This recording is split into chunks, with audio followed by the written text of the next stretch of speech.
Vamos a trabajar esta semana lo que corresponde a las probabilidades de un evento, para lo cual va a ser necesario el utilizar lo que trabajamos la semana anterior, las técnicas de conteo.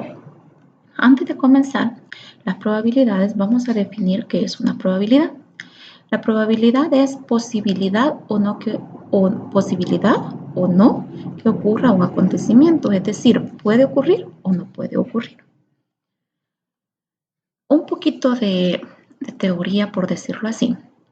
Dice el papel de la probabilidad en estadística. La probabilidad y la estadística están relacionadas en una forma importante. La probabilidad se emplea como herramienta, permite que usted evalúe la confiabilidad de sus conclusiones acerca de la población cuando tenga solo información muestral. Es decir, que la probabilidad y la estadística van de la mano. Cuando la población es conocida, se usa para describir la probabilidad de observar un resultado muestral en particular. Cuando la población es desconocida y solo se dispone de una muestra de esa población, la probabilidad se usa para hacer enunciados acerca de la composición de la población, es decir, hacer inferencias estadísticas. La probabilidad es la mayor o menor posibilidad de que ocurra un determinado suceso.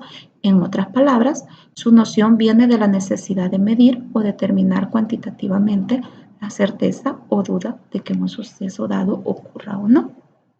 Hay tres tipos de probabilidad, pero más nos vamos a dedicar a trabajar con la primera. Está la probabilidad clásica, la frecuencia relativa y la de aspecto subjetivo. Cuando hablamos de la probabilidad clásica, viene de la palabra a priori, que sirve para definir la probabilidad proveniente de los juegos de azar. Esta definición es uno de uso limitado, puesto que descansa sobre la base de las siguientes dos condiciones. El espacio muestral del experimento es finito, es decir, que es contable. Los resultados del espacio muestral deben ser igualmente probables, es decir, que tienen la misma probabilidad de ocurrir. Para la probabilidad clásica, vamos a definir qué es un evento. Un evento corresponde a subconjuntos de los espacios muestrales. ¿Pero qué es un espacio muestral? Es todas las posibilidades que tiene de ocurrir en un acontecimiento. Por ejemplo, en el lanzamiento de dos monedas. Evento A, caigan dos caras. Y evento B, no caigan dos coronas. Entonces, lo que debemos de hacer acá es establecer el espacio muestral. ¿Cuál puede ser el espacio muestral para el lanzamiento de dos monedas? Podría ser en una moneda cae cara, en la otra corona. Podría ser corona cara, podría ser dos caras o dos coronas. Entonces ese va a ser nuestro espacio muestral. Pero si de ese espacio muestral nosotros queremos sustraer, por decirlo así, solo los que cumplan la condición del evento A caigan dos caras, lo debemos hacer, o el evento B no caigan dos coronas. Para el evento A, como estamos hablando de la probabilidad clásica, ¿cuál va a ser, cómo vamos a obtener la probabilidad?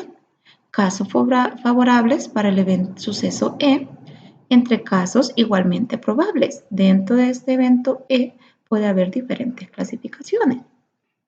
Por ejemplo, una caja contiene 5 bolas blancas y 10 negras. Se hace una extracción de ella. ¿Cuál es la probabilidad de que la bola sea blanca? Para empezar, me están diciendo cuál es la probabilidad de que la bola sea blanca. Entonces, nuestro evento va a ser bola blanca. Vamos a decir evento B. Entonces, ¿cuántos casos favorables hay? Bola blanca más bolas negras, ¿cuántas bolas hay en la caja por total? Hay 15. Esos son los casos igualmente posibles, pero me están preguntando cuál es la probabilidad de que la bola sea blanca. Entonces, de las 15 bolas que hay en la caja, ¿cuántas son blancas? Son 5, entonces los casos favorables son 5, pero ¿cuántas son por todas? 15, entonces la probabilidad de que la bola sea blanca son 5 de 15, es decir, un tercio. La probabilidad nunca puede ser mayor a 1, tiene que estar entre 0 y 1. Literal B dice, ¿cuál es la probabilidad de que la bola sea negra? ¿Cuántas de las 15 bolas son negras? 10, 10 de 15, es decir, 2 tercios. Entonces son casos favorables entre casos posibles. Otro ejemplo, En el lanzamiento de 3 monedas, ¿cuál es la probabilidad de que caiga exactamente 2 caras? Sacamos el espacio muestral. Vamos a denotar corona como T. Posiblemente pueden caer las 3 coronas, 2 coronas y una cara, una corona, una cara, una corona y así sucesivamente, es decir que el espacio muestral corresponde a 8 posibles resultados. Y me está preguntando, caigan exactamente 2 caras. ¿Cuántos de estos 8 corresponde a este evento? Solamente 3. Entonces, ¿cuál es la probabilidad de que caigan exactamente 2 caras? 3 de los 8 componentes del espacio muestral. Veamos esta. ¿Cuál es la probabilidad de que caiga al menos 2 caras? Cuando me dice al menos 2 caras, significa 2 o más. Entonces acá va a caer también los que corresponden a 2 caras y los que tengan 3 caras. ¿Cuántos casos favorables son? 4. Entonces 4 de los 8 elementos del espacio muestral corresponden a un medio. Entonces, ¿cuál es lo principal que debemos de hacer acá? A definir el espacio muestral. Ahora, el otro tipo, que es la empírica o la frecuencia relativa, esta se ve bastante limitada, ya que hay un número finito de resultados igualmente probables. Lastimosamente hay situaciones prácticas que no son de este tipo y la definición a priori no se puede aplicar. Por ejemplo, si se pregunta por la probabilidad de que un paciente se cure mediante cierto tratamiento médico o la probabilidad de que una determinada máquina produzca artículos defectuosos, entonces no hay forma de introducir resultados igualmente probables. Para responder estas preguntas podemos utilizar el enfoque empírico, el cual para determinar los valores de probabilidad se requiere la observación y de la recopilación de datos. Mayormente su enfoque es observar y obtener datos. La definición empírica se basa en la frecuencia relativa de ocurrencia de un evento con respecto a un gran número de repeticiones del experimento.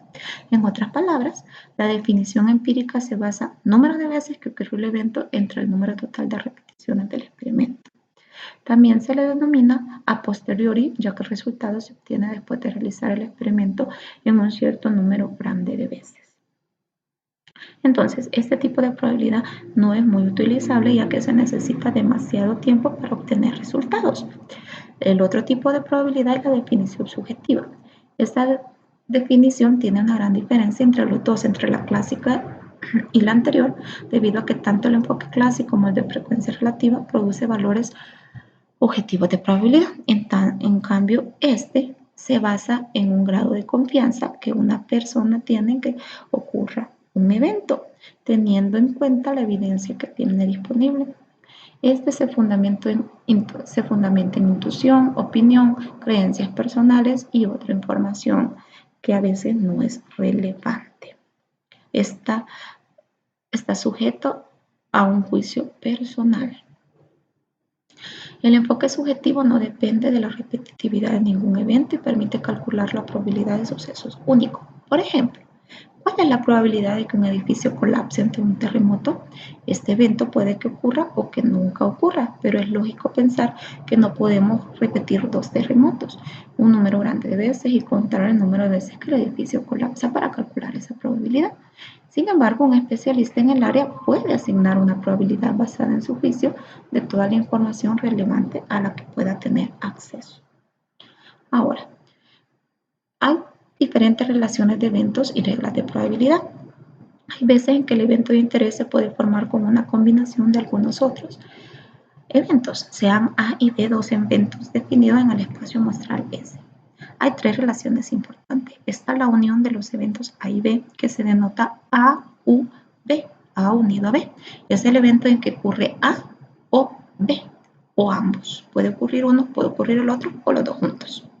La intersección del evento A y B, denotada por A, una U invertida, B, es el evento en que ocurre A y B, pero nunca los dos juntos. El complemento de un evento, denotado por A complemento, es el evento en que A no ocurre. Entonces, si lo vemos de manera gráfica, de acuerdo al diagrama de Venn, A unido a B, los dos ocurren. A interceptado a B, tienen que ocurrir los dos al mismo tiempo y A complemento es lo que sobra del evento A, por decirlo así. Esto lo vamos a practicar a través de algunos ejercicios que les he colocado en plataforma. Tipos de eventos. Este es el evento mutuamente excluyente. Se dice que dos eventos son mutuamente excluyentes si un evento A y B no tiene puntos muestrales en común, es decir, su intercepción, cuando los dos están por separado, por decirlo así. Entonces, A y B o la intercepción de B es un conjunto vacío porque no existe, no hay intercepción entre ellos dos. ¿Cómo vamos a encontrar entonces A unido a B? Simplemente vamos a sumar la probabilidad de A más la probabilidad de B, ya que no tiene intercepción. Esos son cuando sean eventos mutuamente excluyentes. Por ejemplo, evento mutuamente excluyente. La ocurrencia de un evento significa que ninguno de los otros puede ocurrir al mismo tiempo. Dormir y estar despierto no se puede hacer ambas cosas al mismo tiempo. O bien duermo o bien estoy despierto. Otro ejemplo es, en el lanzamiento de un par de dados, ¿cuál es la probabilidad de que la suma de cara sea 5 o 100? 5 o 7. El primer evento me dice que la suma de cara sea 5. El segundo evento me dice que la suma de las caras sean 7. ¿Cuál es el espacio muestral en el lanzamiento de un par de dados? Lo podemos hacer. Podemos ir con un diagrama de árbol y al final nos va a dar que el resultado es 36, porque podría ser la cara con 1 se relaciona con los 6 del segundo dado, la cara del 2 se relaciona con los 6 dados y así sucesivamente. Entonces, ¿cuáles son los eventos posibles? ¿Cuáles son las posibilidades que corresponden a que la suma de las caras sean 5? Solo hay 4. 1 más 4, 2 más 3, 3 más 2, 4 más 1. 4. ¿Cuál es la probabilidad entonces de que la suma de las caras sean 5? 4 de las 36 que existen. ¿Cuál es la posibilidad de que la suma de las caras sean 7? 1 más 6, 2 más 5, 3 más 4, 4 más 3, 5 más 2, 6 más 1, son 6. Entonces, la probabilidad es 6 de 36. Me está diciendo cuál es la probabilidad de que la suma de las caras sea 5 o 7. Probabilidad de que sea A o B. Probabilidad de que sea A unido a B. Como son eventos mutuamente excluyentes, vamos a sumar ambas probabilidades. 4 de 36 más 6 de 36, 10 de 36. Simplificado, 5 sobre 18. El otro es el evento solapado. Dos eventos serán solapados unidos si tienen puntos muestrales en común. Lo tenemos acá. ¿Cómo vamos a encontrar la unión de estos dos eventos?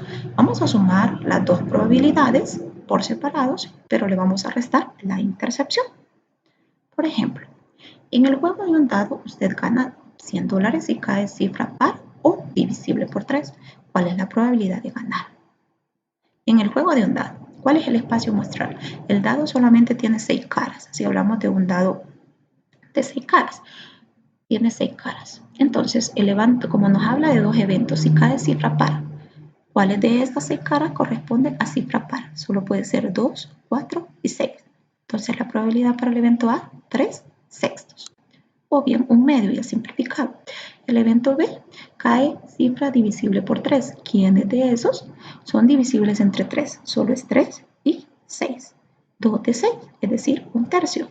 ¿Cuál es la unión de estos dos? Es decir, ¿cuál está en los dos? Perdón, acá tiene que ser intercepción, aquí hay un error. Acá tiene que ser intercepción. ¿Cuál es el que está en los dos? Simplemente es 6. Entonces, 1 sobre 6. Para sacar la probabilidad de unión es suma de los dos individuales, un medio más un tercio, menos la intercepción entre ellos, un sexto, 2 tercios. Acá voy a corregirles ese error. Y el otro que vamos a ver es el evento complementario. Se tiene el evento A y A complementario si A es un subconjunto que contiene todos los puntos muestrales que no están contenidos en el evento A. Es decir, que al unir A con A complemento vamos a obtener el espacio muestral completito. ¿Cómo vamos a sacar el A complemento? Simplemente a 1, que es lo máximo de la probabilidad, le vamos a restar la probabilidad de A. Por ejemplo, un grupo de 30 personas se divide en 8 hombres, 12 mujeres, 7 niños y 3 niños. Hay la probabilidad de que al seleccionar una de estas personas al azar, esta no sea niño. De las 30 personas, 7 son niños, por lo tanto 23 no son niños. Entonces, Pero si nos vamos por complemento, ¿cuál es la probabilidad de que sean niños? 7 de las 30 personas. ¿Cómo vamos a sacar el complemento de las personas que no sean niños? Simplemente a 1 le restamos la probabilidad de que sean niños. 7 sobre 30, 23 sobre 30. Se lanzan 2 dados. ¿Cuál es la probabilidad de que la suma de las caras no sea 7? Lo que vamos a sacar es la probabilidad del evento, de lo que me está diciendo esto. Suma de las caras que sean 7. Tenemos que son 6. Entonces, ¿cuál es la probabilidad de que la suma de las caras no sea 7? Como sabemos que si lanzamos 2 dados, el espacio muestral es por todo 36. Entonces, ¿cuál es la probabilidad de que sean caras? 6 de 36. Pero me está preguntando a complemento, ¿cuál es la probabilidad de la suma que las caras no sean 7? Entonces, para obtener eso, 1 menos la probabilidad que sí sean 7. 1 menos 6 sobre 36. 30 sobre 36 simplifica 5 sextos. Esos son los primeros eventos que vamos a trabajar. Voy a corregir algunos errores que están por ahí y vamos a practicar a través de algunos ejercicios.